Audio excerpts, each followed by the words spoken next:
દાહોદ જિલ્લાના ધાનપુર ખાતે પરંપરાગત ચાડિયાનો મેળો યોજાયો, જેમાં ઝાડ ઉપર ગોળની પોટલી ઉતારતા ચડતા યુવકોને મહિલાઓ દ્વારા લાકડીથી માર મરાય છે। હોળી ધૂળેટીનો તહેવાર એટલે દાહોદ જિલ્લાના આદિવાસી સમાજ માટે અનોખું મહત્વ ધરાવતો તહેવાર છે। હોળી પહેલા અને હોળી પછી અનેક લોકમેળા આ યોજાતા હોય છે। આજે ધાનપુર ખાતે પરંપરાગત રીતે ચાડિયાનો મેળો યોજાયો, જેમાં ગોળ, ખજૂર, રોકડ રકમ અને ધોતી સહિતની સામગ્રી બાંધેલી પોટલી એક ઝાડ ઉપર બાંધવામાં આવે છે અને એ ઝાડની ગોળ ફરતા વાંસની લાકડીઓ લઈ આદિવાસી લોકગીતો ગાતા જઈને મહિલાઓ ગોળ ગોળ ફેરતી હોય છે। જે ગામનું નામ બોલાય તે ગામનો યુવાન પોટલી લેવા ઝાડ ઉપર ચડે છે, ત્યારે મહિલાઓ તેને લાકડી વડે મારે છે। માર ખાતા જઈને યુવક ઉપરથી પોટલી ઉતારે છે। પ્રાચીન સમયમાં એવી પરંપરા હતી કે આ રીતે સ્વયંવર રોજ યોજવામાં આવતો હતો। હવે આ જ રીતે યુવક માર ખાતા જઈને ઉપરથી પોટલી લઈ આવે તેને 4% લગ્ન કરાવવામાં આવતા હતા, પરંતુ આજે પણ નિસંતાન યુવકો ચાડિયો છોડવાની બાધા રાખે છે। નિસંતાન દંપતી સંતાન પ્રાપ્તિ માટે 5 વર્ષ ચાડિયો છોડવાની બાધા રાખે છે અને લોકોની માન્યતા છે કે અહીં બાધા રાખવાથી સંતાન પ્રાપ્તિ થાય છે।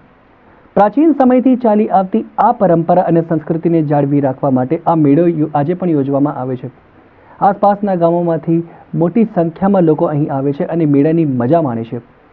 ચાડિયાના મેળામાં ગુજરાત સરકારના મંત્રી બચુ ખાબડે મેળાનો પ્રારંભ કરાવ્યો હતો અને આદિવાસી સમાજને હોળી ધૂળેટી પર્વની શુભકામના પાઠવી હતી। તો કોંગ્રેસના લોકસભા બેઠકના ઉમેદવાર ડૉક્ટર પ્રભાબેન તાવિયાડ, પૂર્વ ધારાસભ્ય ચંદ્રિકાબેન બારિયાએ પણ મેળાની મજા માણી હતી।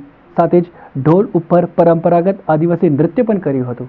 ધાનપુર તાલુકાના ધાનપુર ગામે હોળી ગઈકાલે ધૂળેટી ગઈ અને આજે ચાડિયાનો મેળો અમારો આ દેશ આઝાદ થયો ત્યારથી સંસ્કૃતિને ભરેલો ભાતીગળ મેળો આ વિસ્તારના મધ્યપ્રદેશ હોય, ગુજરાત હોય, રાજસ્થાન હોય, સમગ્ર આ વિસ્તારના 4-5 જિલ્લાના લોકો નાચવા, કૂદવા, ફરવા, આનંદ કરવા માટે અહીં આવતા હોય છે। ખૂબ મોટી સંખ્યામાં લોકો આ આજુબાજુ નાચી રહ્યા છે, કૂદી રહ્યા છે, આનંદ લઈ રહ્યા છે, હિંચકામ બેહી રહ્યા છે, વાંચળીથી નાચે છે, કોઈ ઢોલે નાચે, કોઈ જાતે નાચે, આનંદ લોકો માની રહ્યા છે। Thank you.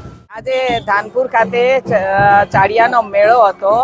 હોળી પછી આ ઉજવાતી અમારો સાંસ્કૃતિક મેળો હતો અને એમાં અમે આવ્યા, અમારા ચંદ્રિકાબેન આવ્યા, નવલસિંહભાઈ અહીંયા હતા, દામોદરભાઈ, બધા અમારા કાર્યકરો બધા ભેગા થયા અને અમે ખૂબ નાચ્યા અને ખૂબ મજા કરી।